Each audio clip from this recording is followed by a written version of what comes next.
Ya kakak-kakak, eh, kita ada di modul hari ini, di modul 1.5 tentang kuatkan pemahaman pengembangan kurikulum PJOK. Ya kakak-kakak semua, kalau memang sudah membaca di LMS, mungkin kakak-kakak sudah melihatnya. Seperti kita ketahui semua sebagai guru PJOK yang kita sudah berproses selama ini, mungkin ada sesuai dengan modul ini, mungkin ada perubahan-perubahan yang kita alami selama kita semua menjadi guru PJOK. Ya, ada perubahan-perubahan kurikulum yang kita alami. Kira-kira dari perubahan-perubahan kurikulum itu sudah berapa kali kurikulum berubah kakak-kakak? Menurut kakak-kakak, dari kakak-kakak menjadi guru sampai sekarang ini, sudah berapa kali kurikulum ini berubah di negara kita? Ada juga yang di sekolah-sekolah sekarang ini, ada yang masih menggunakan K13, atau ada yang sudah full menggunakan IKM, implementasi kurikulum merdeka. Ada di sekolah kakak-kakak yang masih menggunakan K13,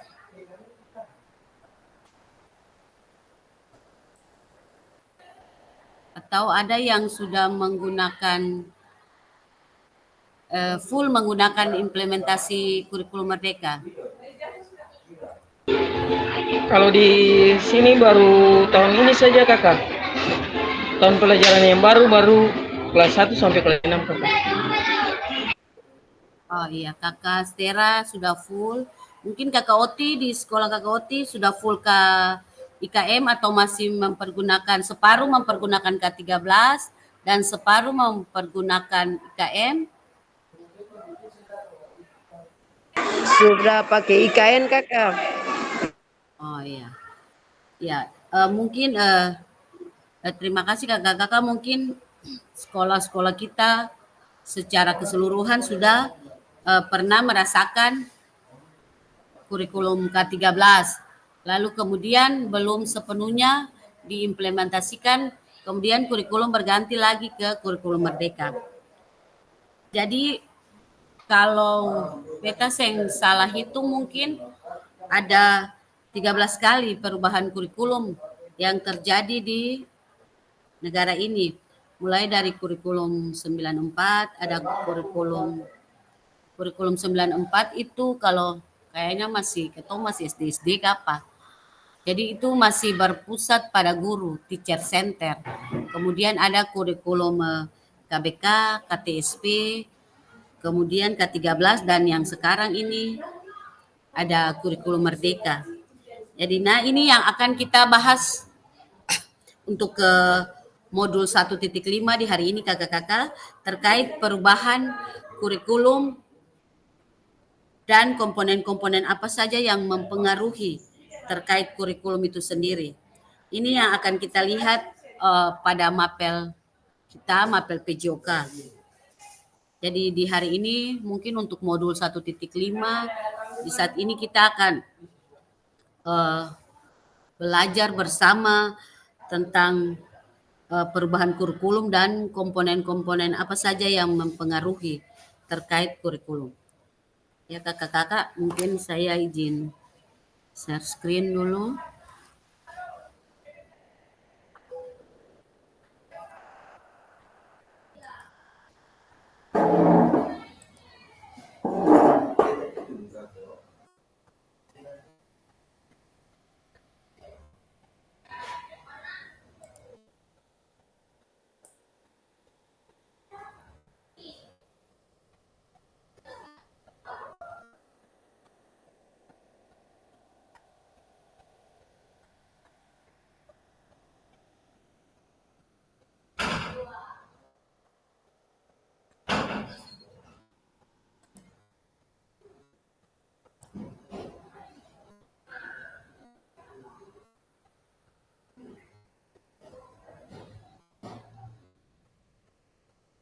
Ya, kakak-kakak sekalian, kita masuk untuk yang pertama ini. Assalamualaikum warahmatullahi wabarakatuh. Shalom, damai sejahtera, Om Swastiastu, Namo Buddhaya, salam kebajikan, rahayu untuk kita semua di ruang virtual ini. Ya, kemudian kakak-kakak ada kesepakatan kelas ya kakak-kakak.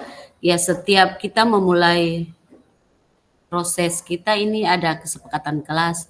Di sini memperbiasakan kita ya kakak-kakak mungkin dalam proses pembelajaran kita di kelas, kita harus membuat kesepakatan bersama dengan peserta didik kita sehingga proses pembelajaran itu dia dapat berjalan dengan lancar.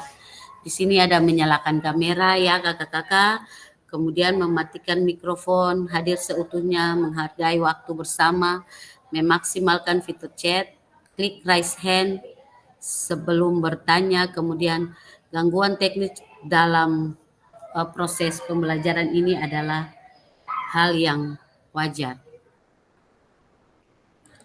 Ya, kemudian kakak-kakak yang berikut,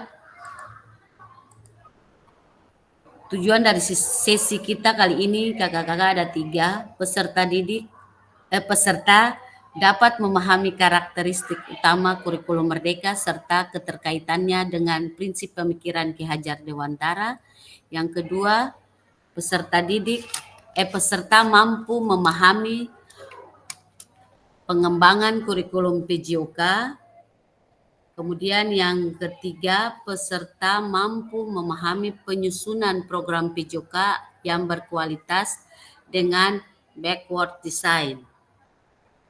Ya kakak-kakak sekalian, mungkin ada penjelasan sedikit sebelum kita ada dalam modul ini. Jadi sebelum kita semua masuk di dalam konten modul ini, di sini yang menarik adalah sebelum kita ketahui bersama ya, mungkin ada sebagian kakak-kakak yang masih di sekolah kakak-kakak masih menggunakan CP yang tahun 2022. Tetapi kalau tidak salah di bulan Juni kemarin telah dikeluarkan surat dari Badan Standar Kurikulum Nasional ya tentang CP terbaru pada kurikulum Merdeka. Jadi untuk PJOK sudah ada CP terbaru. Kita sudah memiliki panduan kurikulum untuk CP terbaru kita di sini. Jadi di yang CP terbaru ini untuk 2024 ini ada perubahan elemen capaian pembelajaran. Jadi kalau memang tahun 2022 kemarin kalau memang kakak-kakak sudah menggunakan implementasi kurikulum Merdeka, berarti di CP yang kemarin itu ada 4 elemen. Ya kakak-kakak semua ada 4 elemen. Kemudian di dalamnya itu ada keterampilan gerak, pengetahuan gerak, kemudian pemanfaatan gerak dan pengembangan karakteristik nilai. Kemudian kita analisis dulu siapa dari kakak-kakak yang ada di dalam ruang virtual ini dari CP keempat tadi, yang 4 elemen tadi ini dalam proses pembelajaran. Jadi dari CP ini kira-kira bagaimana dari 4 elemen yang tadi saya bilang itu, yang keterampilan gerak, pengetahuan gerak, pemanfaatan gerak, kemudian pengembangan karakteristik nilai. Siapa yang berpendapat dari CP yang lama di 2024 ini kira-kira bagaimana gambaran CP ini dalam proses pembelajaran kakak-kakak selama ini? Jadi mungkin proses pembelajaran yang kita lakukan selama ini yang berpatokan pada CP yang di dalamnya ada 4 elemen ini, bagaimana gambaran proses pembelajaran yang kakak-kakak lakukan? Jadi mungkin selama ini untuk keterampilan gerak seperti apa, kemudian pengetahuan gerak seperti apa. Jadi bagaimana kakak-kakak pun pendapat tentang proses pembelajaran yang selama ini kakak-kakak lakukan dengan menggunakan 4 elemen yang tadi. Bisa kakak-kakak, siapa yang pun pendapat terkait 4 elemen ini dalam proses pembelajaran? Kakak Oti mungkin?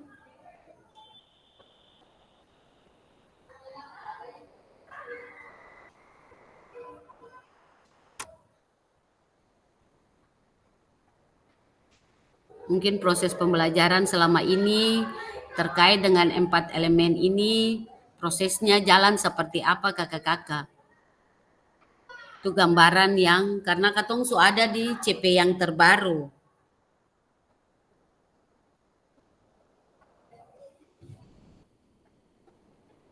Kakak Oti,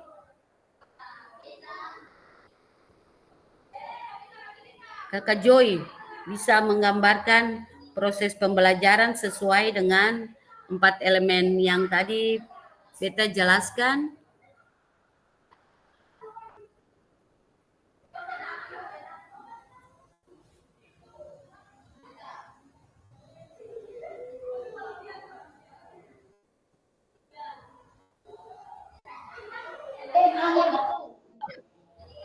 Kakak Peros bisa? Ibu, izin kedengaran suara Ibu. Izin Ibu. Iya Kakak Peros, silakan. Ibu saya dengar suara Ibu. Dengar suara kakak. Ya, Ibu. Mungkin beta di sini baru pindah juga dari sekolah lama yang di sekolah baru ini katong baru menerapkan kurikulum merdeka itu di kelas 10.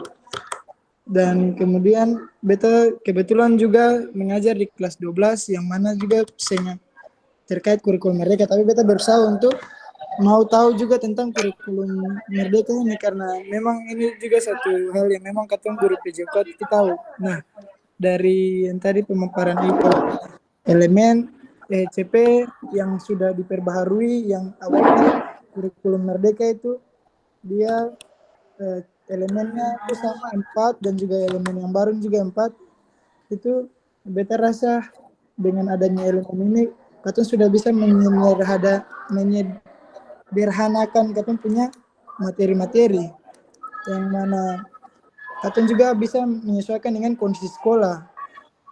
Dan ini juga lebih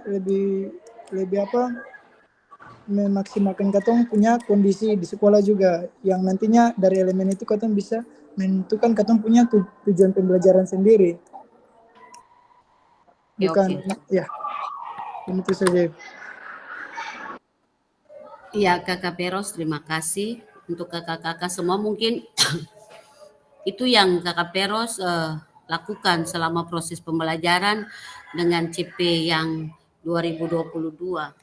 Ya, di sini ya kakak-kakak ada perbedaan yang fundamental dari perubahan CP yang 2022 dan 2024. Ya, elemen tetap ada 4 elemen. Untuk elemen yang 2022 yang tadi saya sudah katakan bahwa di situ ada keterampilan gerak, pengetahuan gerak, pemanfaatan gerak, dan pengembangan karakter nilai. Itu untuk CP 2022. Kemudian di 2024 lagi tetap ada 4 CP kembali. Namun secara konseptual lebih cenderung kalau elemen CP yang 2022, kalau kita dalam proses pembelajaran mungkin untuk keterampilan gerak kita lebih kompleks itu ke psikomotor.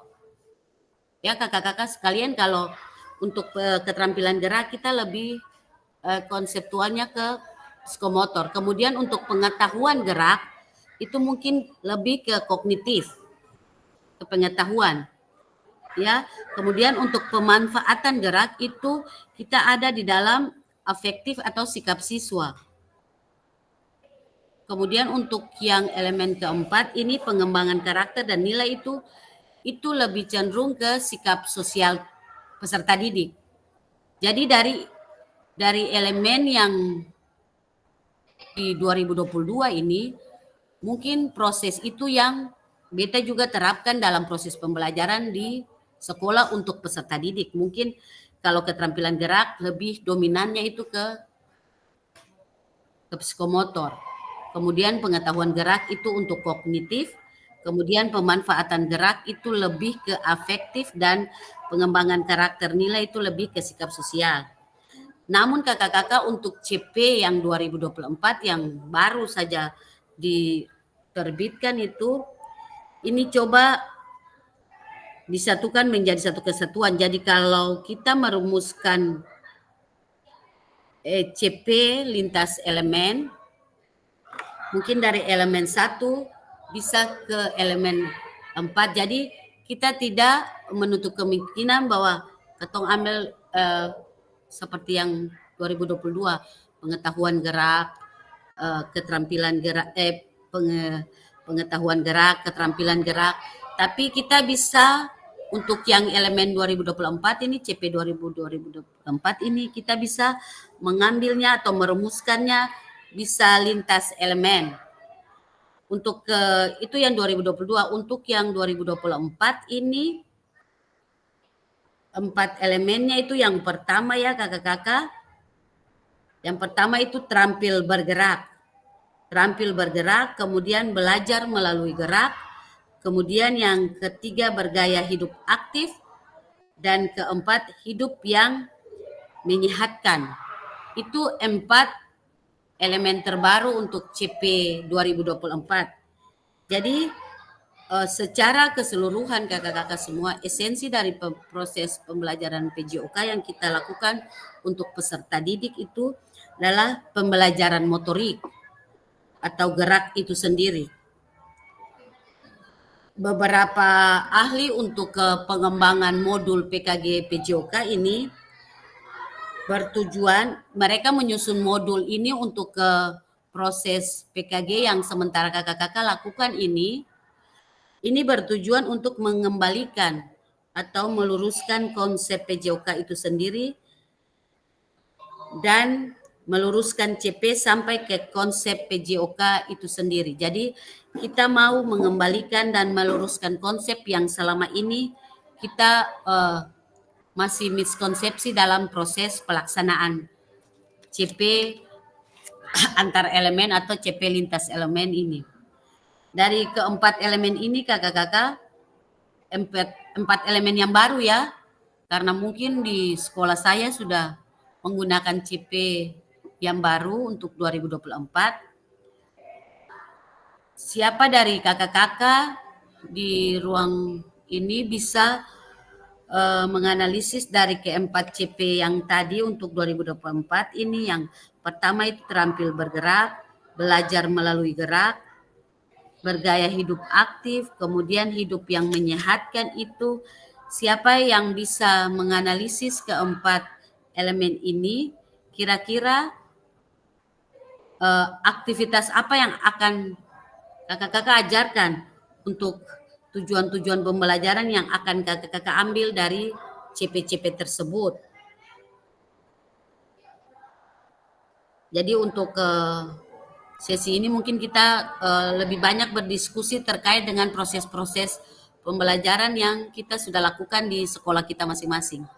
Jadi mungkin untuk keempat CP yang terbaru, mungkin kakak-kakak juga ada yang sudah menggunakannya di sekolah. Jadi apa bayangan kakak-kakak nih kalau kakak-kakak menggunakan 4 elemen tadi? Bayangan kakak-kakak aktivitas apa yang kita ajarkan? Kalau yang tadi saya katakan bahwa kalau di keterampilan gerak, pengetahuan gerak, kalau keterampilan katong sudah tahu nih, katong akan kasih untuk psikomotornya. Kalau pengetahuan kita lebih cenderung ke kognitif siswa. Tapi untuk yang 2024, bayangan apa yang terlintas di kakak-kakak sekalian?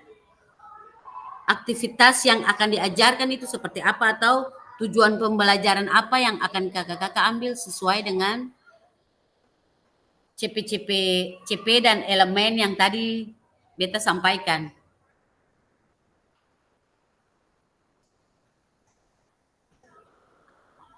Saya kasih waktu 5 menit untuk terkait aktivitas apa yang akan kakak-kakak ajarkan atau tujuan pembelajaran apa yang kakak-kakak ambil sesuai dengan 4 elemen baru untuk CP 2024 ini.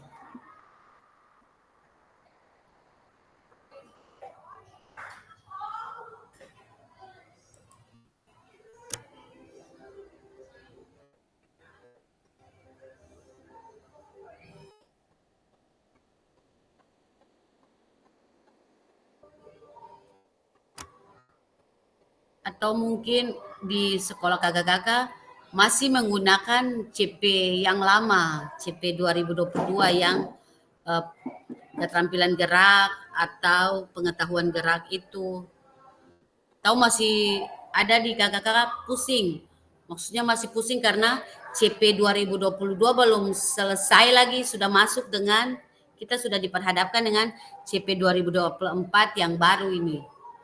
Silakan kakak-kakak berbagi pengalaman kita di ruang virtual ini. Kakak Ido mungkin bisa bersuara. Buce, Ya, Kakak Peros. Buce, mungkin beta apa namanya, di sini memang bukan belum mengajar kurikulum mereka, tapi yang bikin beta nih sebelum beta bilang beta belajar kurikulum merdeka ini, itu dua elemen yang 2024 dan juga 2022. Itu yang pertama beta mungkin lebih paham di 2022. Yang beta bingung ini di 2024. Karena kalau kalian lihat entah KC, Ibu C sudah bilang dari terampil bergerak sampai hidup yang menyehatkan nih, beta menganalisnya itu lebih ke masih belum paham terkait nantinya kognitif itu dia ada di elemen keberapa, psikomotornya di elemen keberapa, dan juga afektifnya itu di elemen keberapa. Tapi kalau di 2022 itu mungkin beta lebih paham karena dari kata-katanya katanya sudah paham. Mungkin itu yang beta bisa sampaikan ke Ibu C. Ya, mungkin di sekolah kakak Peros sekarang menggunakan CP yang 2024 atau 2022? Ibu C, di katong punya sekolah ini sudah terapkan 2024. Oh iya.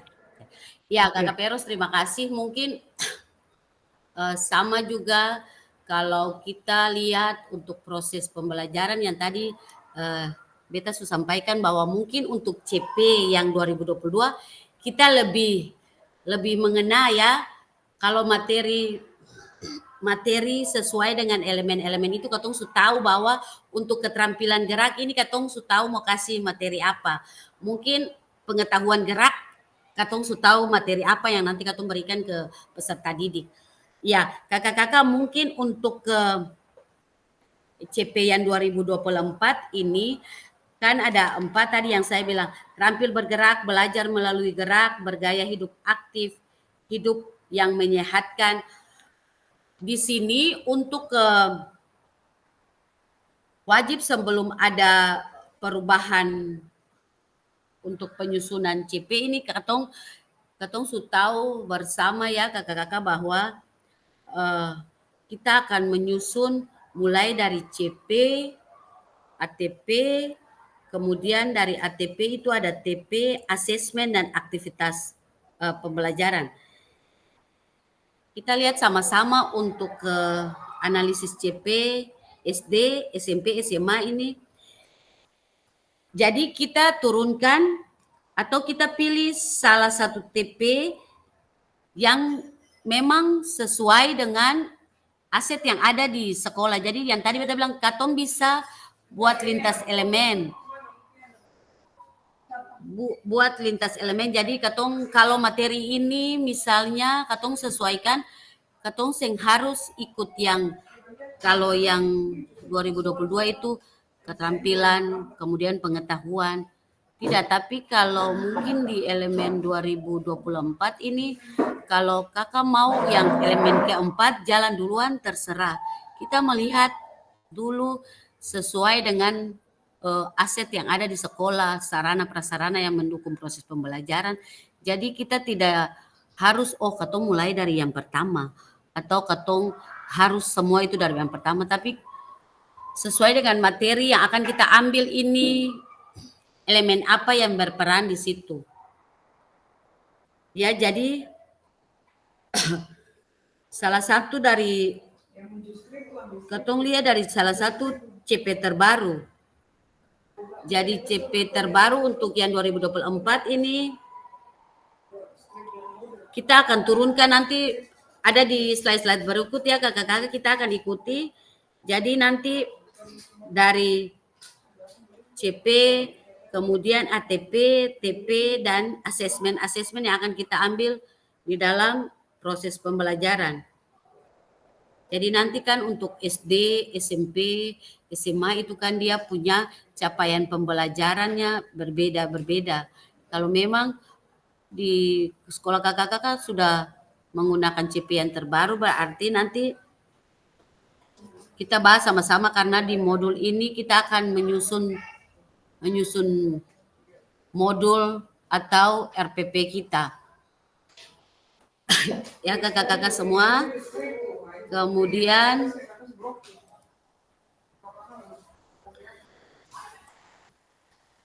agenda kita di sesi ini yang pertama backward design, kemudian pengembangan kurikulum PJOK, kemudian yang ketiga pemikiran Ki Hajar Dewantara dan kurikulum Merdeka.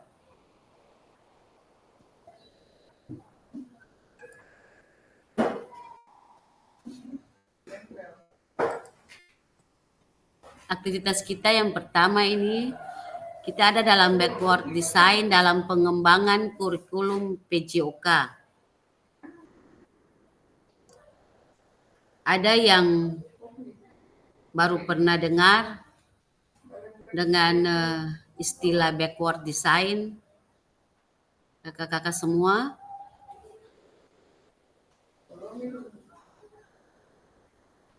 Kalau belum pernah dengar, nanti di slide-slide berikut ada penjelasan yang akan kakak-kakak lihat bersama ya. Kemudian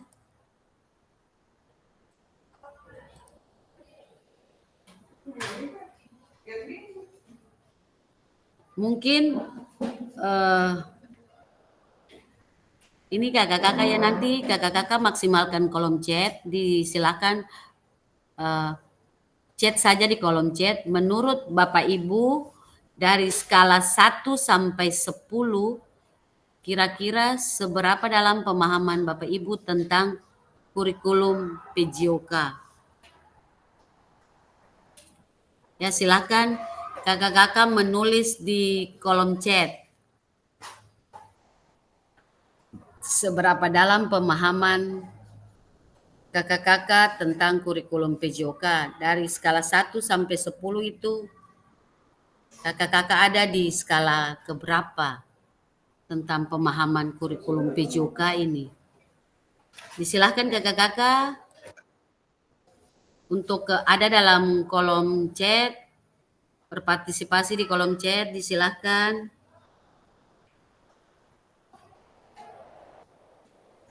Ya, kakak Peros. Kakak Stera sudah. Disilahkan kakak-kakak yang lain. Kakak Oti.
Iya, Kakak Stera mungkin Kakak Stera ambil skala 7. Mengapa Kakak Stera ambil skala 7? Disilahkan. Kakak Stera mungkin ada dari 1 sampai 10 tuh mengapa Kakak Stera ambil skala 7?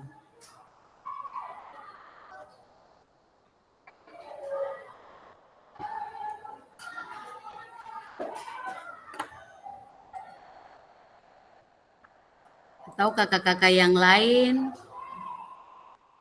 Kakak Joy juga, Kakak Joy ambil 6. Kakak Joy ambil 6, Kakak Oti ambil 5, Kakak Seli ambil 5, Kakak Frido ambil 6. Kakak Joy, mengapa Kakak Joy ambil skala 6 dari 1 sampai 10? Berarti Oke, Kakak Cai, beta disilahkan. beta pilih 6 karena gini Kak Cai, kalau awalnya di CP yang kemarin itu sesuai yang tadi katong su dengar namanya dan Kakak Firus dia su bilang bahwa katong tahu mesti bikin apa. Tapi untuk setelah beta lihat CP terbaru ini, beta kadang juga sampai berpikir, beta mesti mau merumuskan TP berdasarkan CP ini nanti lalu kau bawa materinya ke dalam itu, beta mau bawa materi apa? Apalagi terkait bergaya hidup aktif dan memilih hidup yang menyehatkan ini. Karena katong punya materi kan terkait PJOK ini cuma ada beberapa materi yang mungkin secara katong lihat mungkin itu cuma sekedar teori, misalnya kayak nafsa, ada juga kebugaran apa kebugaran jasmani walaupun cuman teori tapi setidaknya katong tahu katong mesti bikin apa untuk kalau misalnya untuk kebugaran jasmani katong tahu mesti bikin apa misalnya olahraga apa cocoknya untuk apa tapi kalau lihat CP ini kita juga bingung lah kadang-kadang sento mau pilih materi apa. Oke, Kakak Joy, terima kasih. Ya, mungkin ini Kakak Joy sudah mewakili kakak-kakak semua, jadi mungkin pemahaman kakak-kakak nih belum terlalu terlalu aman untuk kurikulum PJOK karena mungkin sing ada yang pilih skala 10. Kalau pilih skala 10 berarti dia paham betul dengan kurikulum PJOK.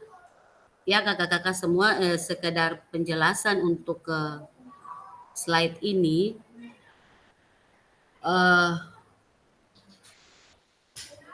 Dalam CP 2024 ya kakak-kakak, dalam pembelajaran PJOK nanti ada juga salah satu kurikulum operasional satuan pendidikan KOSP itu ada di PMM. Jadi setiap daerah itu dia menurunkan, tidak diwajibkan untuk semua. Kalau mungkin kakak-kakak sudah pernah di kurikulum 2013 ada silabus, kemudian ada KIKD yang mengharuskan kita semuanya sama. Ada permainan bola besar, sudah ditetapkan. Permainan bola besar itu apa, permainan bola kecil, kemudian aktivitas atletik itu sudah dijabarkan. Jadi kita tinggal mengambilnya sesuai dengan apa yang ada di sekolah kita. Tapi untuk kurikulum yang sekarang implementasi kurikulum Merdeka dengan CP yang terbaru tadi kakak-kakak, jadi kakak-kakak nanti diharuskan menurunkan dari CP yang sudah ada itu ke ATP. Jadi memang kakak-kakak harus menganalisis itu dari CP itu, kemudian kembali ke ATP, kemudian dari ATP itu materi yang diambil. Jadi dari ATP itu materi apa yang akan kakak-kakak ambil. Tidak semua materi yang ada di CP dan ATP itu kakak-kakak ambil, tapi kakak-kakak ambil sesuai dengan struktur gerak, kemudian daerah kakak-kakak, misalnya kakak-kakak sekarang sekolahnya di posisi mana, kemudian terkait dengan sarana prasarana yang akan menunjang proses pembelajaran kakak-kakak, tenaga kependidikan yang berpotensi membantu kakak-kakak dalam proses pembelajaran. Jadi itu semua harus kakak-kakak lihat itu. tadi yang kita bilang kalau di K13 kan katong tinggal ambil sesuaikan, tapi di CP ini namanya saja kurikulum merdeka, jadi masing-masing sekolah dia bebas mengambil sesuai dengan CP. Jadi dia buat CP, dia buat ATP, kemudian dari ATP itu dia turunkan ke TP-TP dan materi yang akan kita ajarkan. Misalnya untuk ke sekolah yang kedudukannya di tepi pantai. Misalnya dia punya aset yang ada itu hanya lapangan sepak bola di tepi pantai. Struktur gerak anak di sini kakak-kakak terbiasa di daerah tepi pantai, struktur gerak.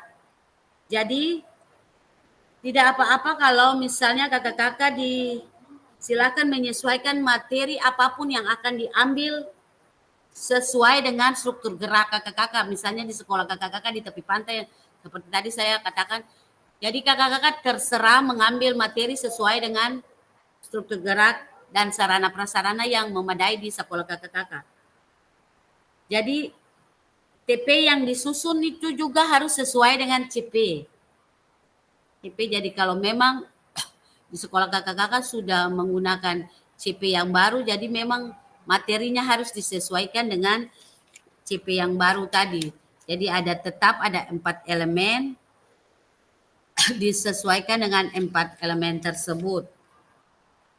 Ini fleksibilitas dari CP yang baru. Tidak ada kita ditekan terkait materi apa yang harus katong ambil. Tadi yang saya sudah katakan kalau K13 itu kan KI, KD, kemudian permainan bola besar, permainan bola kecil. Jadi katong sudah tahu habis KI, KD, katong ambil permainan bola besar, habis permainan bola besar, kita masuk permainan bola kecil. Kemudian aktivitas atletik sampai di materi yang terakhir. Jadi itu sudah ditentukan materinya. Jadi misalnya seperti sepak bola, bola basket, bola voli, itu ada di dalam permainan bola besar. Jadi di pemikiran kita guru PJOK sudah ditetapkan. Dan yang ini yang akan kita lakukan. Ini untuk K13 ya kakak-kakak. Jadi ya katong sudah tahu, oh iya, habis bola voli atau habis sepak bola pasti bola basket, pasti bola voli.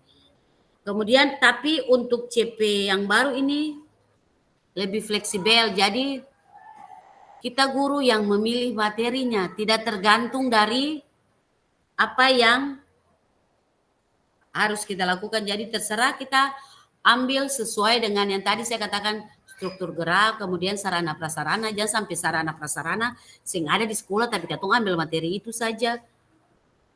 Jadi contohnya mungkin di SMA ya Kakak Joy, Kakak Peros, di sana ada menghaluskan gerakan, menganalisis strategi gerak.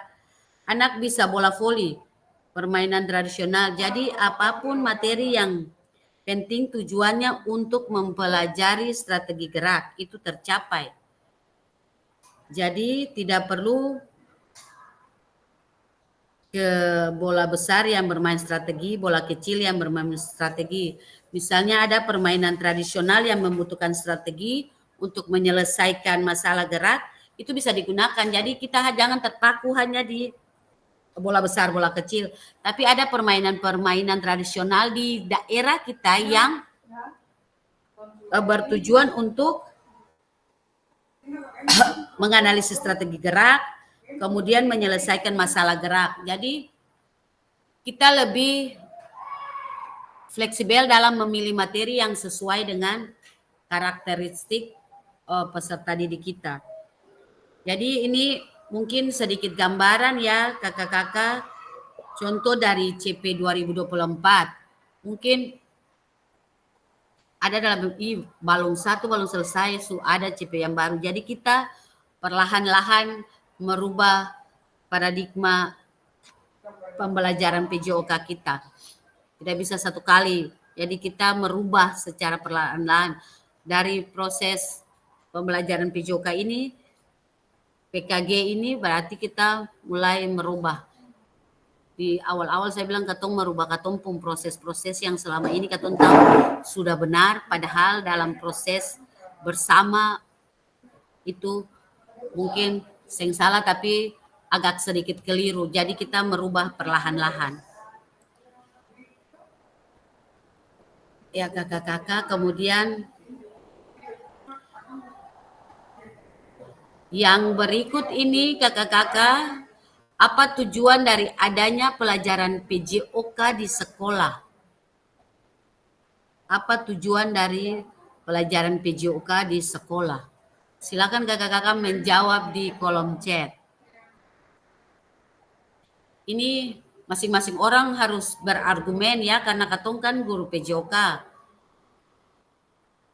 Agar dapat ketumpung mapel PJOK ini tetap dipertahankan dalam kurikulum nasional. Jadi kita berharap masing-masing kakak-kakak bisa menjawab pertanyaan ini di kolom chat.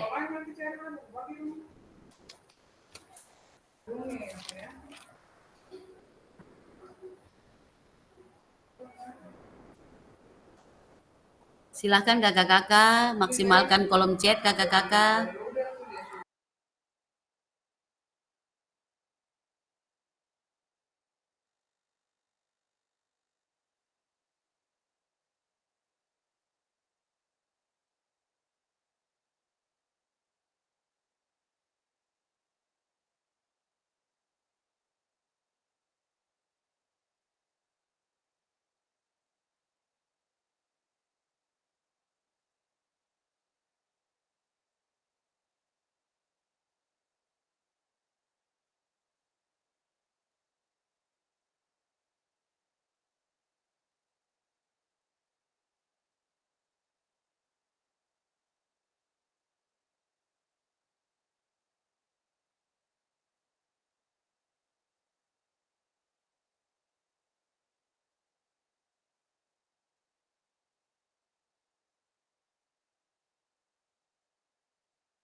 Terima kasih kakak-kakak ya sudah memaksimalkan kolom chat.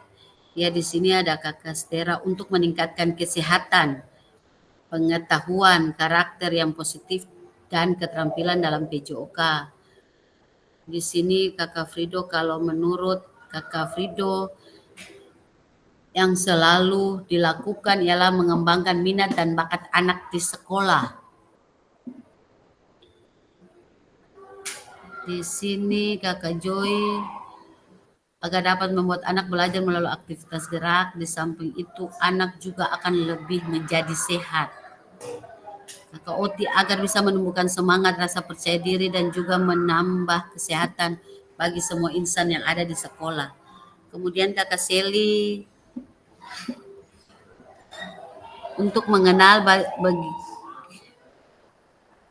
bagaimana anak cara hidup sehat, bagaimana menggunakan waktu dalam berolahraga, intinya mengembangkan minat dan bakat dan meyakinkan anak bahwa pelajaran PJOK sangat penting karena di dalam tubuh yang sehat itu terdapat jiwa yang sehat. Kemudian agar peserta didik kebugarannya terjaga, sikap pengetahuan sampai pada keterampilan peserta didik itu baik. Ya, terima kasih kakak-kakak yang sudah berpartisipasi di dalam kolom chat di pagi ini ya kakak-kakak. Satu saja mungkin dari saya, hasil bukan di daerah Kota Ambon saja ya kakak-kakak, mungkin di semua daerah yang ada di Indonesia ini, hasil riset itu dia membuktikan bahwa di setiap sekolah itu mungkin mapel PJOK dianggap lapisan kedua.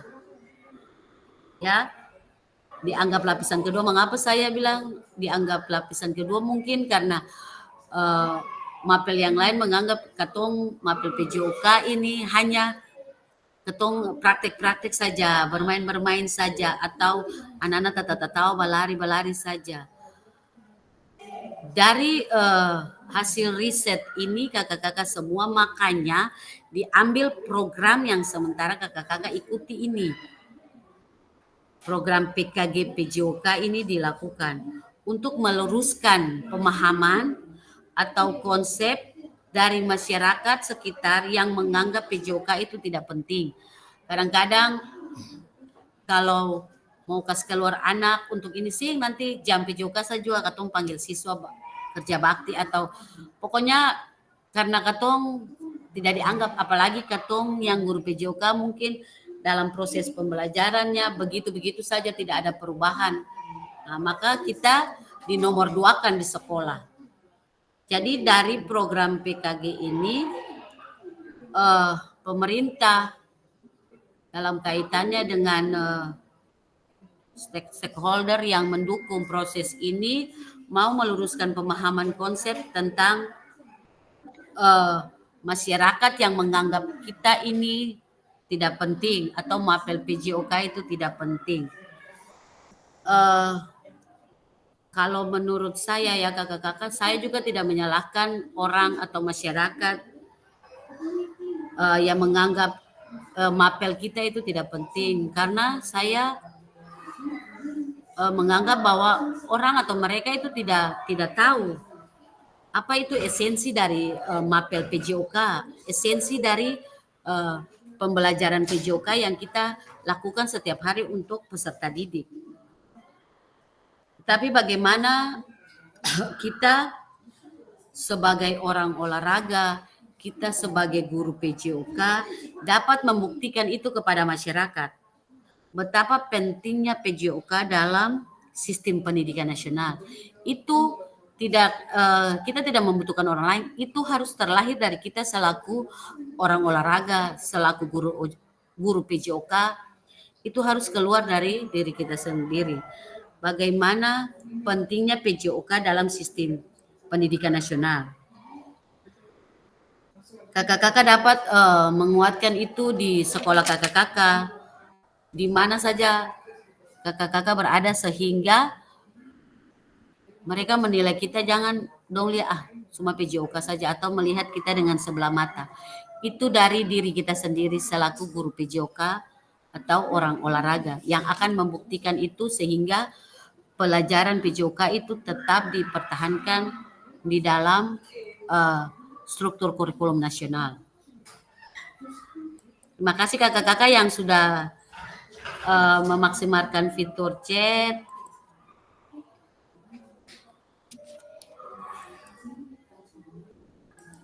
Iya, kemudian kakak-kakak yang berikut, menurut capaian pembelajaran PJOK Kurikulum Merdeka 2024, pendidikan jasmani, kesehatan, dan olahraga atau PJOK bertujuan sebagai pembelajaran bagi peserta didik dalam yang pertama.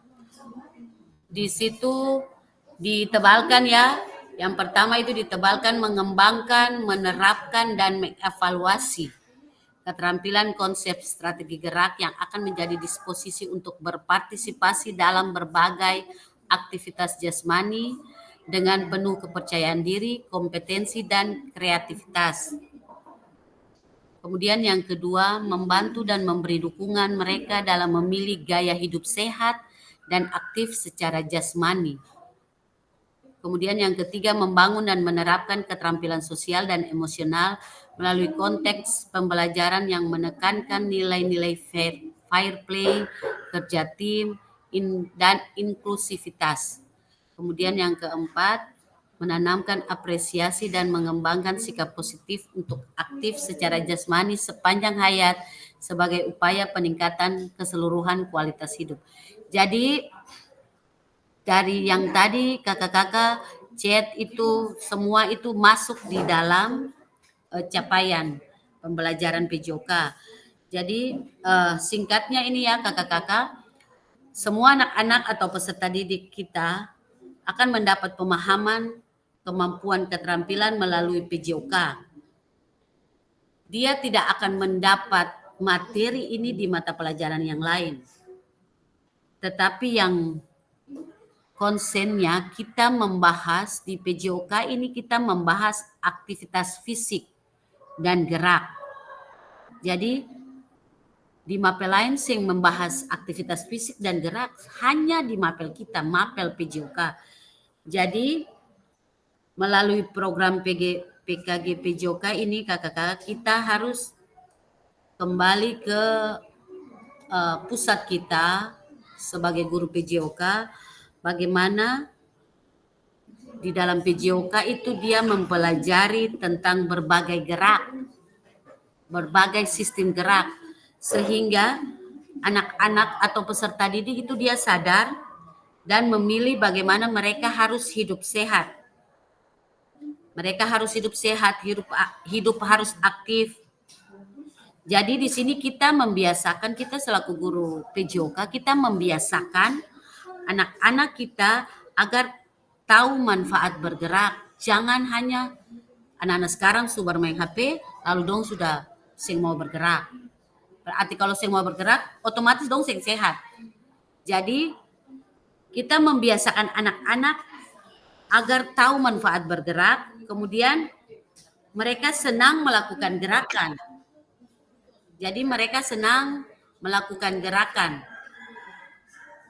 Kemudian di PJOK juga kita meminimalisir pengalaman negatif atau pemikiran negatif anak terhadap gerakan.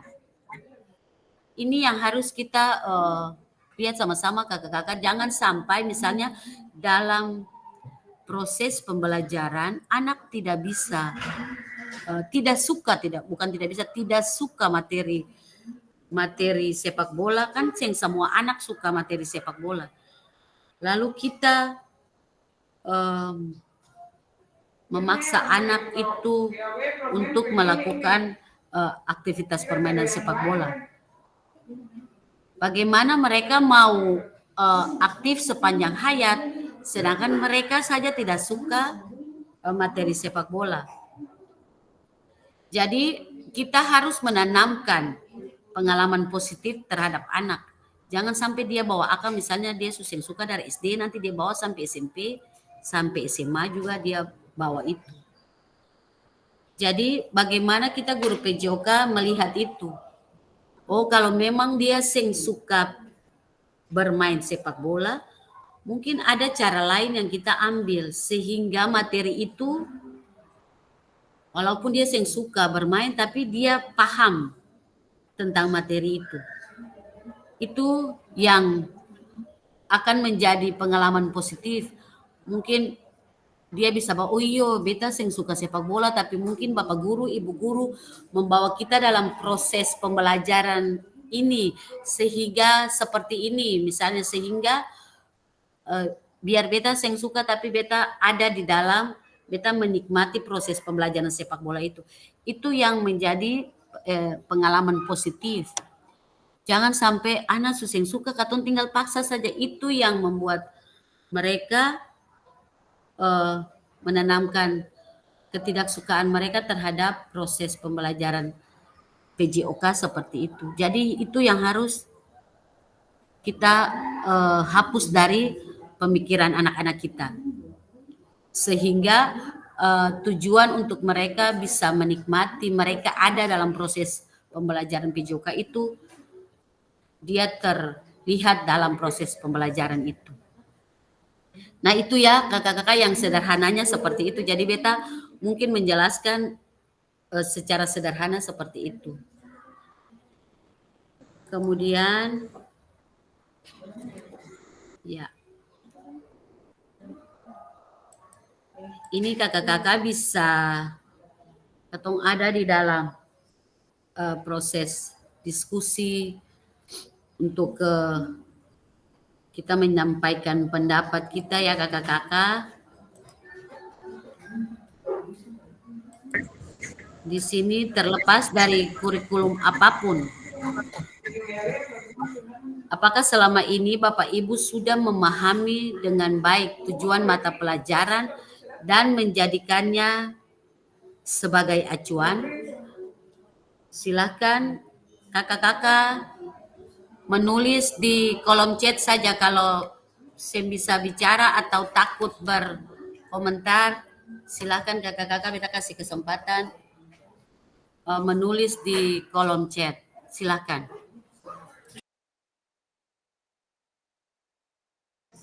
Beta kasih waktu 5 menit ya, kakak-kakak sekalian, silakan berpatokan pada pertanyaan ini lalu memaksimalkan kolom chat. Iya, selamat pagi Kakak C. Sebelumnya kita mohon maaf Kakak C masuk terlambat karena memang hari Sabtu itu beta kegiatannya full. Jadi selain dari pembina pramuka itu mulai 3 jam terus masuk di kelas lagi sama dengan tatap muka.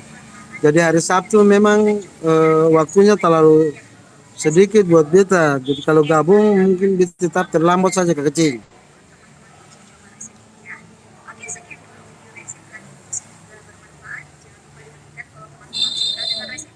Halo Kakak C.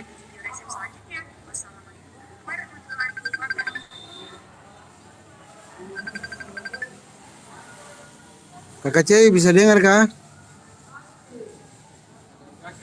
Halo. Kakak C. Kakak C bisa dengar beta? Kakak C ada keluar Pak Munawir. Oh, antar keluar kah? Iya, masalahnya beta juga pakai HP, sem pakai laptop jadi. Antu ada berpindah dari tempat saja itu. Oh, kira keluar ke mana ke Ampel begitu.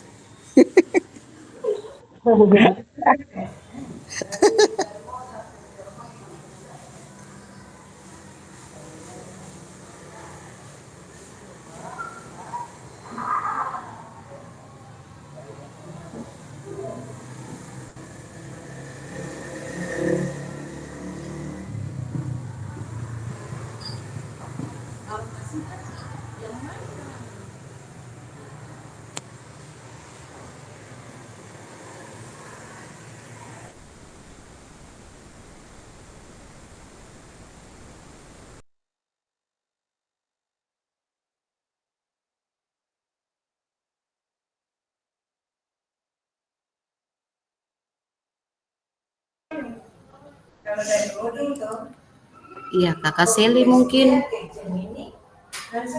ada yang mau disampaikan. Silakan Kakak.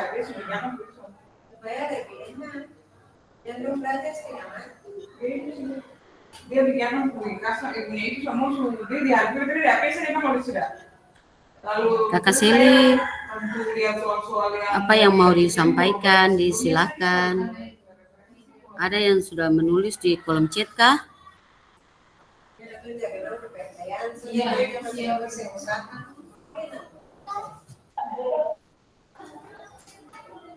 Kamu belum bisa pulang? Ya, kalau tidak ada yang menulis di kolom chat, mungkin kakak-kakak ada yang mau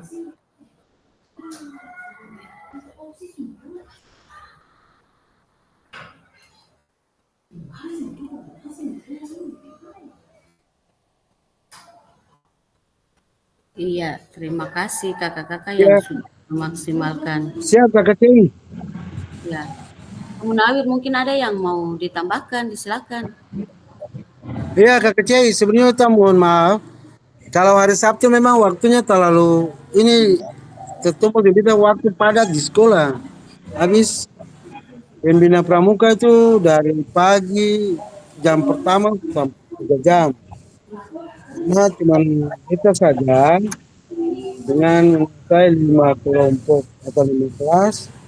Terus setelah itu istirahat masuk di kelas lagi. Jadi memang Sabtu inilah waktu luang buat beta itu juga belum selesai. Jadi kita minta maaf Kak Cey, memang begitu kondisinya. Oke kakak. Siapa apa kakak ini katong menyesuaikan karena memang katong tugas utama juga ada. Tapi bagaimana Itu sudah. Ya, sehingga proses ini jalan juga sama-sama. Oke. Siapa apa kakak? Oke. Ya Iya, kakak iya, Selvi, disilakan. Ya kakak. Jadi, Ya kakak kita C. coba jawab di atas Kakak Cey. Oh kakak, ya silakan. Kakak Selvi sebentar, kakak Munawir dulu. Setelah itu baru Siap kakak Selvi. kakak. Oke, Kakak Terlepas Munawir. dari kurikulum apapun, apakah selama ini Bapak Ibu sudah memahami dengan baik tujuan mata pelajaran dan menjadikannya sebagai acuan?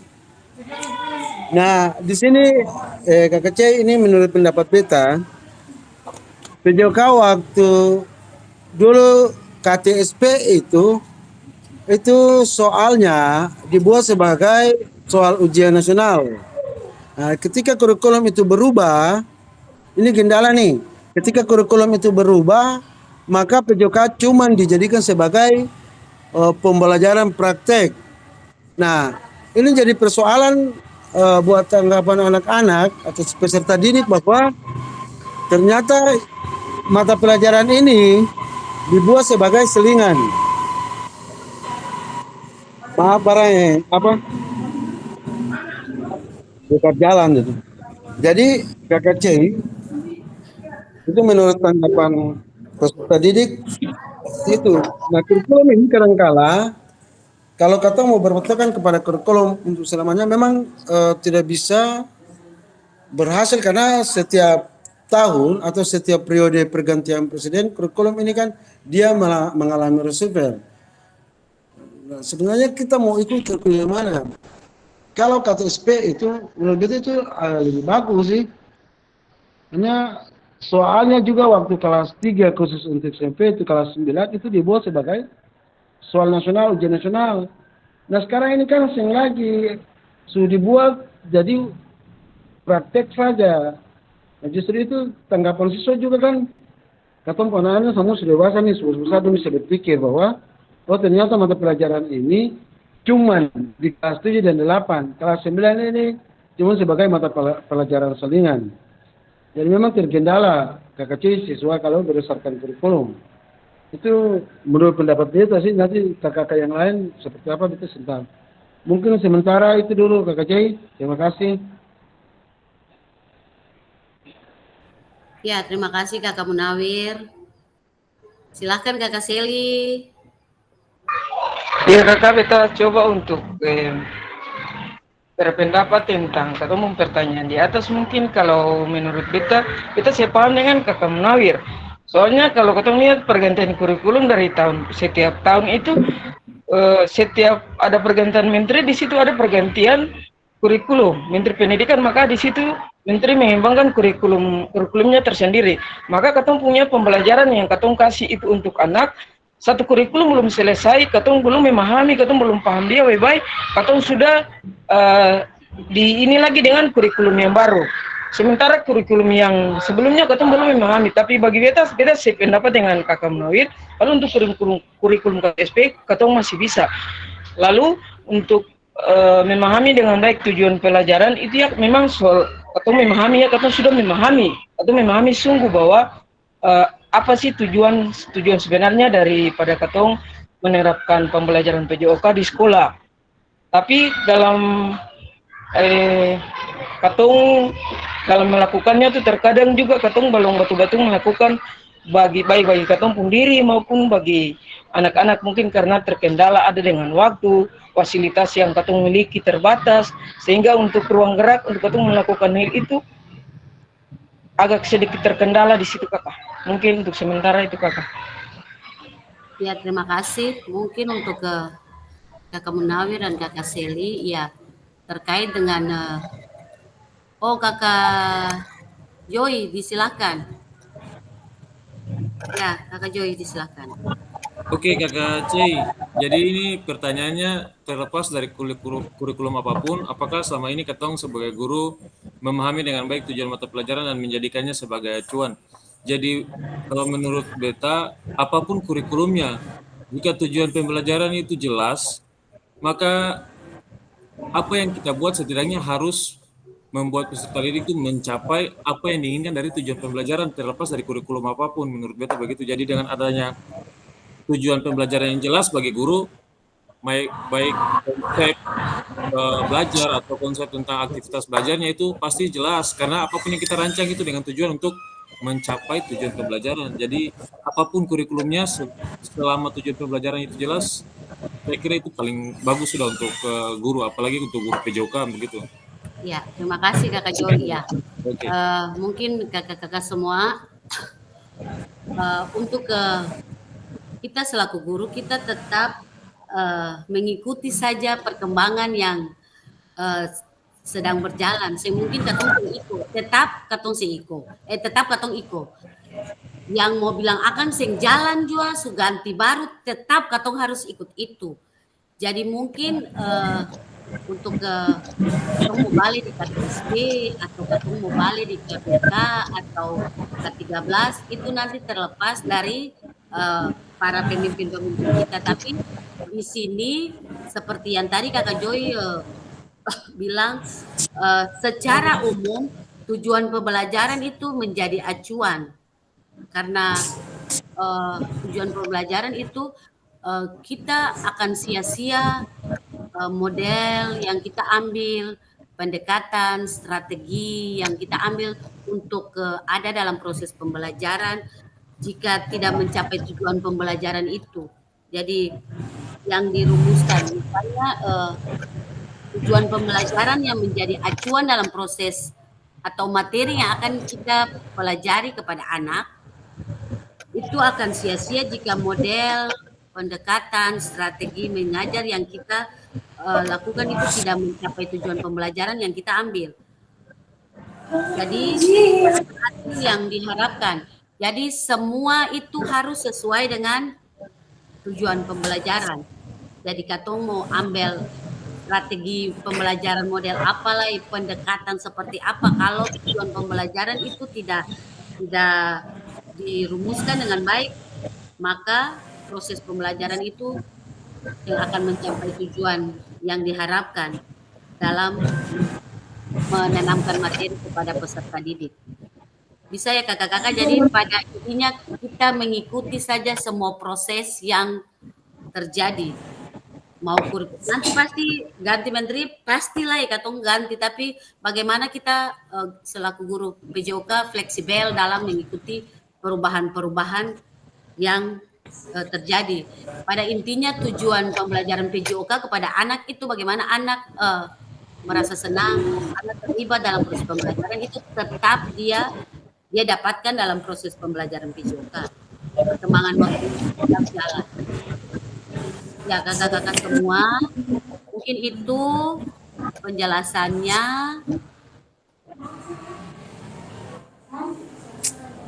Dalam konteks kurikulum merdeka,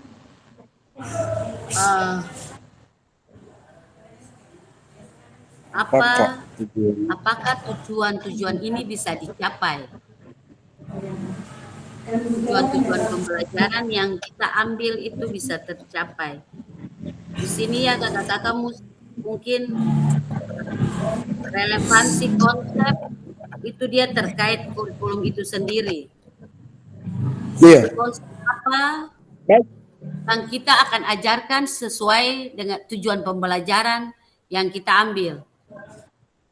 Jadi relevan tidak atau mempunyai hubungan tidak dengan terkait kurikulum yang kita laksanakan di sekolah. Jadi kalau menurut beta ya kurikulum merdeka ketong berfokus pada yang seperti tadi yang sudah dijelaskan di awal. Jadi kita lebih fleksibel mengambil materi sesuai dengan aset yang ada di sekolah, kemudian kemampuan gerak siswa itu yang kita ambil. Jadi kalau memang tidak sesuai, ya kita tidak ambil sesuai dengan karakter siswa. Saya katakan kemudian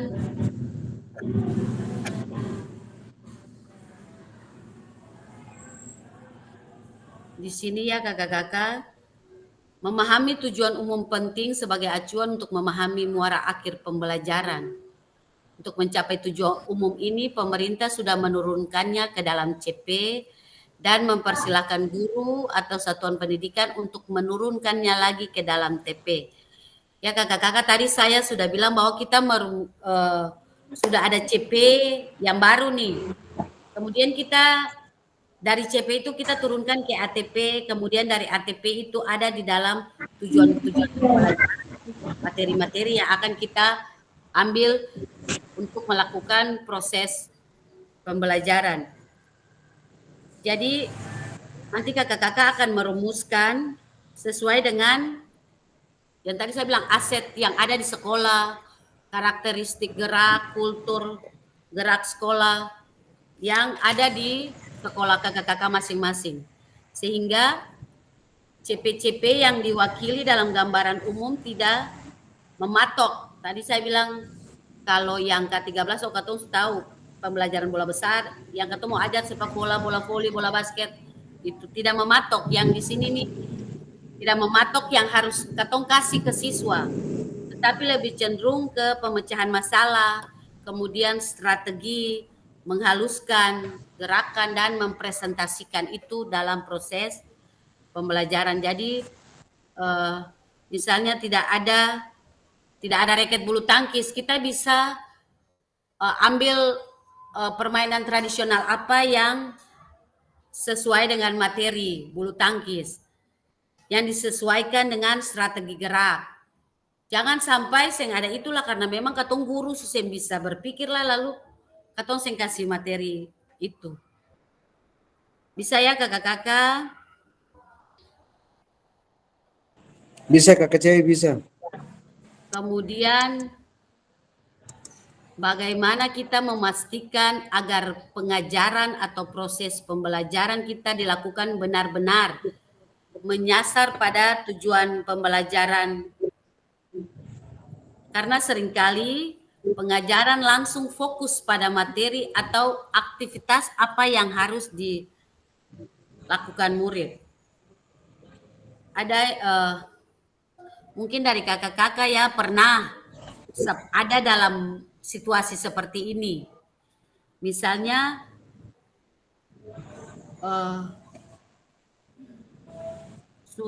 lihat bola, karena katong seng keluar dari tujuan pembelajaran nih.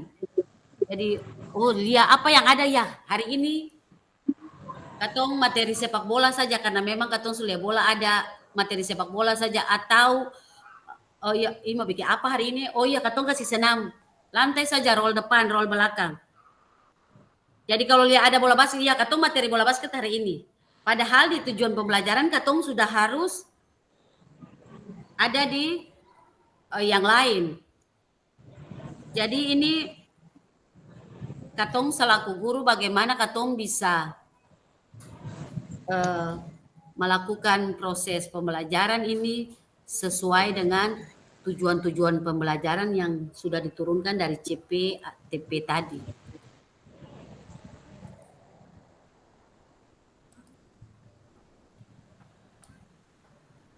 Iya, kakak-kakak semua, jadi pesan kunci dari Backward Design ini merupakan proses sistematis yang memastikan kesesuaian kurikulum dengan capaian pembelajaran yang diinginkan. Backward Design juga pada akhirnya membantu guru melaraskan antara tujuan, langkah-langkah pembelajaran, dan penilaiannya. Jadi kakak-kakak di sini Backward Design ini membantu guru menyelaraskan antara tujuan pembelajaran, langkah-langkah pembelajaran, dan penilaiannya. Ya, sebelum kita masuk kakak-kakak, mungkin Backward Design ini adalah desain mundur dari proses pembelajaran. Jadi di situ kita menjelaskan tujuan pembelajaran, kemudian kita melakukan langkah-langkah pembelajaran, baru kita ke penilaian atau asesmennya. Jadi di sini disebut backward design ini karena harapannya kakak-kakak terbiasa menjabarkan tujuan pembelajaran dulu dalam proses. Jadi waktu pembelajaran, ya anak-anak sekalian, tujuan pembelajaran kita hari ini apa. Kemudian baru kita masuk di aktivitas pembelajaran kita mau bagi siswa berapa kelompok dalam proses pembelajaran, dan kemudian asesmen atau penilaian yang kita lakukan. Jadi itu yang dinamakan backward design atau desain mundur. Nanti dalam backward design ini nanti akan ada dalam kakak-kakak akan membuat modul nanti, modul ajar dengan desainnya backward design ini. Jadi hanya di modul itu hanya ada TP atau tujuan pembelajaran, langkah-langkah pembelajaran, dan penilaian atau asesmennya. Jadi mungkin bagi kakak-kakak yang memang sudah di sekolahnya sudah menerapkan CP baru yang 2024 itu nanti disilahkan share atau berbagi. Nanti saya juga lihat di ini, saya mungkin akan share di grup. Tapi yang sudah menjalankan berarti memang dia sudah tahu 4 elemen yang ada di dalam CP terbaru 2024, baik itu untuk SD, SMP, dan SMA SMK. Jadi kita berbagi.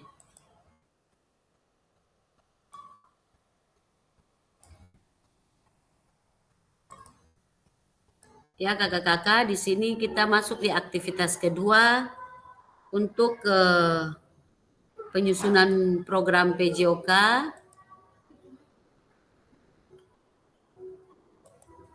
Ya di sini kakak-kakak ya, kurikulum berbasis standar, manakah yang benar definisi di bawah ini. Jadi kakak-kakak lihat ada 3 definisi. Jadi kurikulum merupakan seperangkat aktivitas untuk menguasai keterampilan. Salah. Ya, itu tidak benar. Kemudian buku teks peserta didik dapat dikatakan adalah suatu kurikulum. Itu juga tidak benar. Kemudian yang benar di sini adalah kurikulum adalah suatu standar untuk mengetahui apa yang peserta didik harus pelajari meliputi keterampilan, pengetahuan, dan sikap. Itu baru benar apa yang dimaksud dengan kurikulum berbasis standar.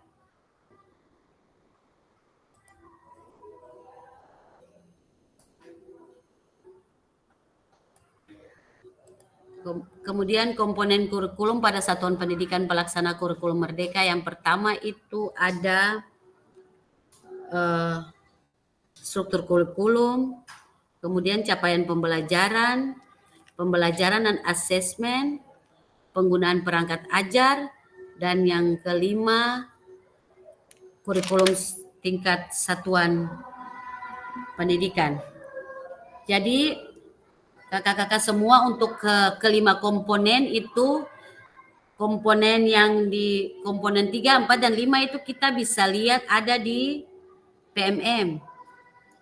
Kita tinggal buka di PMM, itu yang mau kita ambil silahkan ada di situ untuk pembelajaran dan asesmen, penggunaan perangkat ajar, kemudian kurikulum satuan pendidikan. Jadi untuk proses pembelajaran kita sekarang ini Suseng bisa bilang bahwa ada media sarana prasarana lah di PMM itu sudah semuanya sudah tersedia di situ. Bagaimana kita memaksimalkan itu dan melihat itu dalam memperlancar kita dalam melakukan proses pembelajaran. Kalau memang malas membuka PMM berarti memang dia tidak mengetahui perkembangan.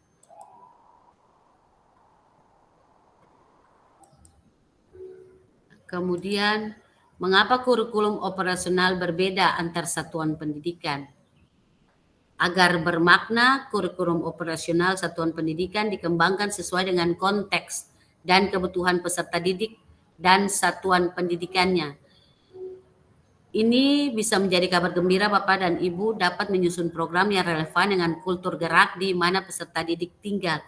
Tadi saya sudah katakan di awal kakak-kakak, jadi dari CP yang baru itu 4 itu katong yang ambil 1 dulu, habis itu 2 tidak berurutan, tidak.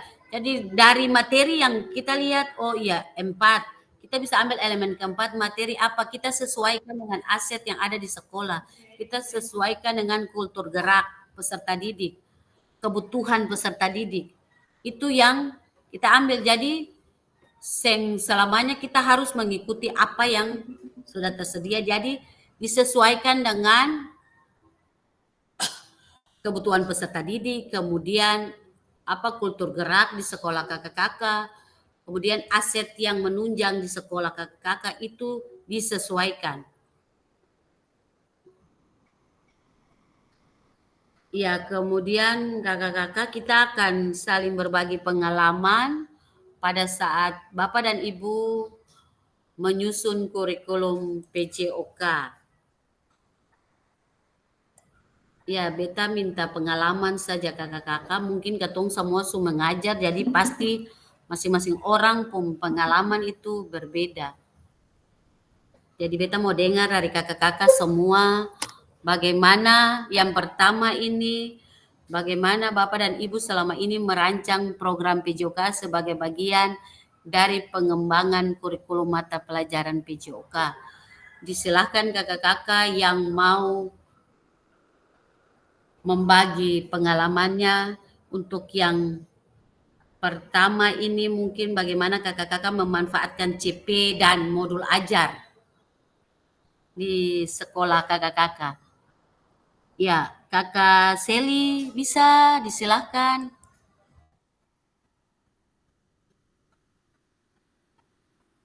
Kakak Seli yang sudah mengangkat tangan.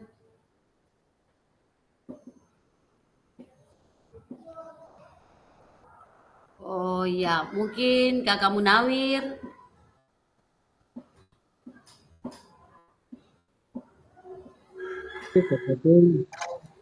Kakak C ini berkali begini, jadi artinya tujuan pembelajaran. Ternyata kalau tujuan pembelajaran, semua guru itu sudah memahami dan bekerja maksimal sesuai dengan tujuan pelajaran yang diangkat.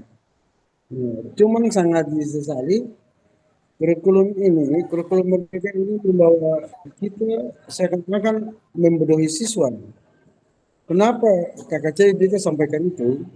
Karena aturan pada ini, setiap semester dan pindah kelas, siswa itu diberikan tujuan terbaik. Dan materi itu tuntas atau tidak tuntas tetap terjawab. Dan ini jadi persoalan baru. Betul. Sekalipun kita sudah merancang terkait dengan tujuan pembelajaran, tentang capaian pembelajaran, dan evaluasi pembelajaran. Tapi pada akhirnya, tujuan itu semua sia-sia. Karena itu kan kurikulum bahwa habis dan kemudian tetap oke. Dan tidak perlu materi itu harus habis. Kan begitu. Nah, dia beda. Kita mau banding-bandingkan dengan kurikulum-kurikulum yang lain. Terus yang berikut persoalan penilaian. Penilaian tidak objektif. Artinya siswa itu harus lulus. Otomatis begitu. Jadi tidak boleh ditahan. Itu yang pertama. Yang kedua, siswa itu harus naik kelas. Nah sekarang di Jawa boleh dikatakan di Maluku. Punya kultur dan karakteristik kata ini beda. Nah, cuman itu tuntutan. Jadi katong juga serba begitu. Sekalipun katong kuasai tujuan pembelajaran, kuasai capaian pembelajaran, lalu tujuan pembelajaran. Tapi pada akhirnya ya sesuai dengan tidak objektif penilaian dan materi itu yang katong mau. Jadi kenapa itu pengalaman kita Kecil selama ini. Terima kasih Kecil. Ya, Kakak Munawir, mungkin itu Kakak Munawir mau membagi pengalaman. Kakak Munawir ya. Ya kakak-kakak semua untuk yang bagaimana Bapak dan Ibu selama ini merancang program PJOK sebagai bagian dari pengembangan kurikulum. Jadi mungkin Kakak Munawir tadi seperti yang tadi. Mungkin sebagian saya mau memberikan penjelasan untuk yang pertama nih ya kakak-kakak. Mungkin sebagian dari kita hanya menyelesaikan tugas-tugas kakak-kakak ya, mulai dari silabus atau mulai dari CP, ATP, kemudian TP itu, kemudian program semester dan lain-lain sebagainya hanya untuk ya yang penting sudah menyelesaikan itu, selesai tugas kita. Tetapi yang mau dibilang di sini bagaimana kita mencapai tujuan pembelajaran PJOK itu. Itu yang mendasar. Bagaimana kalau katong merancang itu, lalu katong melakukan itu dalam tujuan pembelajaran. Tapi mungkin sebagian dari kita, mungkin yang ada di sini juga mungkin kebanyakan guru, yang penting beta punya ini siap, perangkat siap. Dalam prosesnya biar jalan betul. Yang penting itu ada dulu. Kalau mau supervisi, ya Zulia ada. Itu yang selama ini mungkin ada sebagian besar guru merancang programnya seperti itu. Tapi beta berharap di sini kakak-kakak yang ada, bagaimana katong merancang itu lalu katong lakukan itu sesuai dengan apa yang katong rancang. Sehingga tujuan pembelajaran, proses yang akan kita berikan kepada anak itu memang dia sesuai dengan apa yang anak-anak butuhkan. Iya, kemudian mungkin yang kedua ya, kakak-kakak, apa saja yang selama ini Bapak Ibu anggap menjadi sesuatu yang bernilai untuk dipelajari murid di kelas PJOK. Ya kakak-kakak silakan pakai kolom chat saja untuk menjawab. Nanti ada dua pertanyaan lagi, jadi ini kedua, nanti ada satu lagi. Kakak-kakak silakan menulis di kolom chat.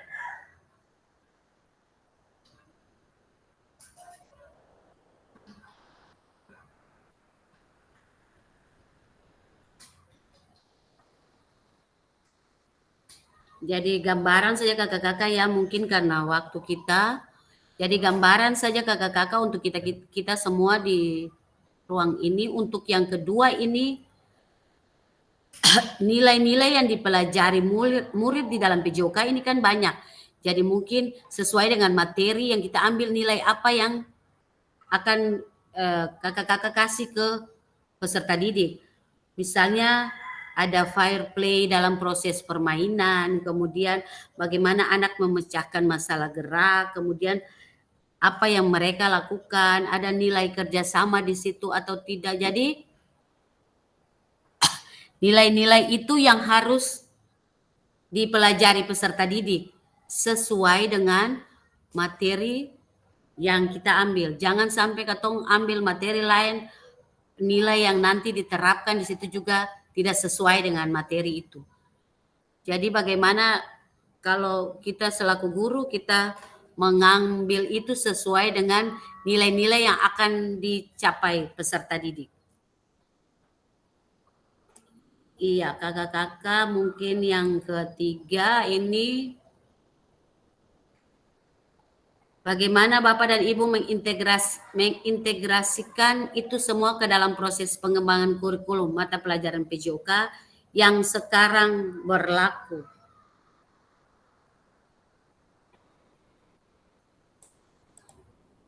Iya, kakak-kakak bagaimana Bapak dan Ibu kakak-kakak integrasikan itu dalam proses pengembangan kurikulum PJOK yang sekarang berlaku.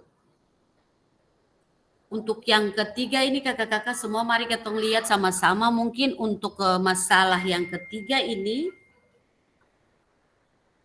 katong ada mungkin kita yang katong integrasikan mungkin di situ ada pembelajaran berdiferensiasi, kemudian ada katong bisa menggunakan teknologi dalam proses pembelajaran.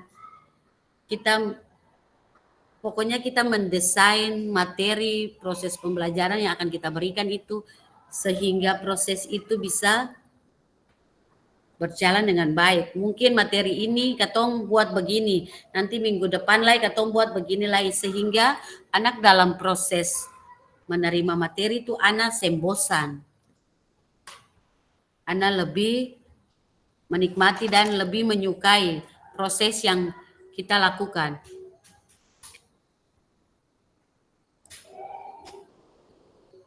Jadi kakak-kakak semua, jadi ini ada 6 faktor yang mempengaruhi pengembangan program PJOK. Yang pertama itu kebutuhan dan karakteristik peserta didik, konteks masyarakat, waktu, alokasi jam pelajaran, cakupan dan tahapan, dan 6 teknologi. Jadi yang tadi beta bilang tuh pemanfaatan teknologi dalam pembelajaran juga dia masuk dalam faktor yang mempengaruhi program pengembangan program PJOK. Kemudian kakak-kakak kita ada di aktivitas yang ketiga untuk materi ini, karakteristik utama kurikulum merdeka dalam artikulasi Ki Hajar Dewantara dalam pendidikan nasional. Mungkin kakak-kakak Ki Hajar Dewantara ini dalam pendidikan kita untuk kurikulum merdeka itu masih relevan sampai sekarang ya. Dia punya pemikiran-pemikiran, dia punya ide-ide yang dikeluarkan, dia punya saran untuk kemajuan pendidikan ini masih dipakai sampai sekarang. Jadi kita harus katong harus banyak membaca atau berliterasi agar katong lebih mengetahui apa nilai-nilai, apa ide-ide atau saran-saran dalam proses pembelajaran yang pada intinya itu semuanya berpusat pada peserta didik. Saya lewat mungkin yang ini ya kakak-kakak. Ya. Apa yang telah kita bahas merupakan karakteristik kurikulum merdeka. Yang pertama itu fokus pada materi esensial muatan yang paling diperlukan untuk mengembangkan kompetensi dan karakteristik peserta didik. Kemudian pengembangan kompetensi dan karakter, pengembangan kompetensi sosial, emosional, dan moral peserta didik. Kemudian fleksibilitas pembelajaran di dalamnya kurikulum dapat disesuaikan dengan kebutuhan pengembangan kompetensi peserta didik, karakteristik satuan pendidikan, dan konteks lingkungan sosial budaya setempat.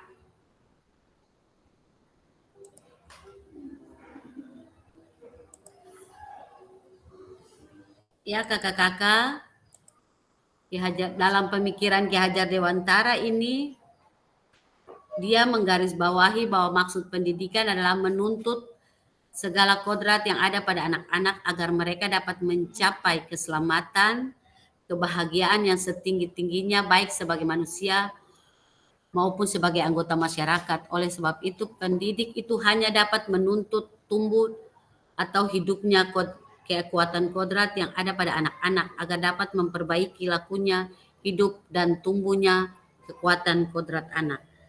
Nah, di sini kakak-kakak bisa diartikan bahwa kita guru hanya sebagai fasilitator, kita memfasilitasi anak agar dia dapat mencapai kebahagiaan dalam proses pembelajaran. Jadi dia tumbuh dan berkembang sesuai dengan apa yang dia punya. Dia punya apa di karakteristik apa yang ada pada dia dapat tumbuh dan berkembang sesuai dengan kekuatan kodrat alam. Kita guru hanya memfasilitasi agar anak bisa menemukan itu dalam proses pembelajaran.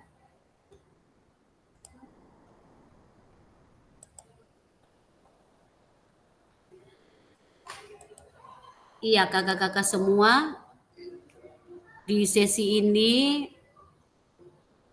dari tadi yang kita pelajari mungkin kita sudah memahami 3 karakteristik utama kurikulum merdeka serta keterkaitannya dengan prinsip pemikiran Ki Hajar Dewantara. Kemudian kita memahami pengembangan kurikulum PJOK. Kemudian kita mampu memahami penyusunan program PJOK yang berkualitas dengan backward design. Ya kakak-kakak semua, itu mungkin 3 sesi atau 3 agenda yang boleh kita lalui untuk pertemuan 1.5 di pagi sampai siang ini. Yang terakhir, terima kasih kakak-kakak. Kita sudah bisa selesai mungkin dengan proses pembelajaran kita di siang ini.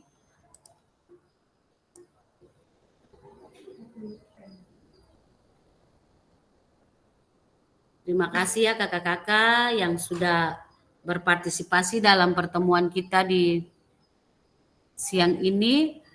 Kita akan ketemu lagi nanti di tanggal 17 dalam modul 1.6. Di situ nanti kita akan menyusun modul ajar atau RPP kita dalam proses pembelajaran. Jadi nanti kakak-kakak mencoba explore lagi di LMS terkait materi-materi, terkait tugas-tugas yang belum kakak-kakak kumpulkan agar segera dikumpulkan. Ya, itu saja kakak-kakak. Selamat siang untuk pertemuan kita di siang ini. Terima kasih. Sampai ketemu di pertemuan 1.6 selanjutnya. Selamat siang semuanya.